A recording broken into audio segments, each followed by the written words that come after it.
নমস্কার বন্ধুরা, আমার চ্যানেলে আপনাদের স্বাগত জানাই। আজকে আমি আপনাদের বানিয়ে দেখাবো অনিয়ন রিং। প্রথমে আমি পেঁয়াজটাকে ছাড়িয়ে গোল গোল করে কেটে নিয়েছি। কেটে এবার রিংগুলোকে আমি খুলে নিচ্ছি। সব রিংগুলোকে খুলে নেব। এবার ওই ভেতরের অংশটা ফেলবো না, অন্য রান্নাতে আমি দিয়ে দেব।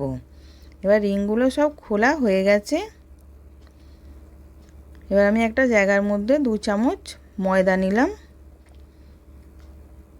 2 চামচ কর্নফ্লাওয়ার দিলাম, স্বাদ মতো নুন দিলাম, গোলমরিচ দিলাম 1/2 চামচ, কাশ্মীরি লঙ্কা গুঁড়ো 1/2 চামচ।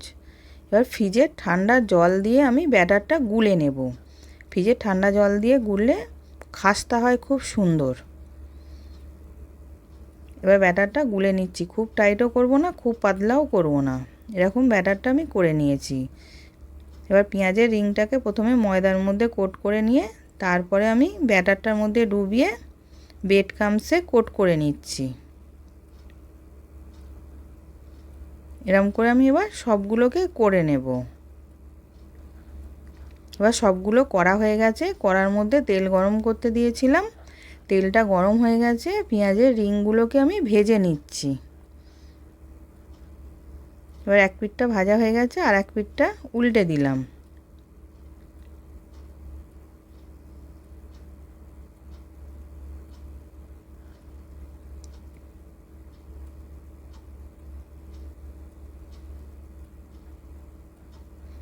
এবার দু পিঠটাই ভাজা হয়ে গেছে লাল লাল করে। এবার আমি নাবিয়ে নেব।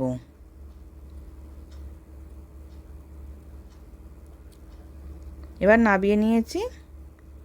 সন্ধেবেলা চায়ের সাথে খেতে খুব ভালো লাগবে। আশা করছি ভিডিওটা ভালো লেগেছে। আমি হাজির হব আর এক নতুন রেসিপির সাথে।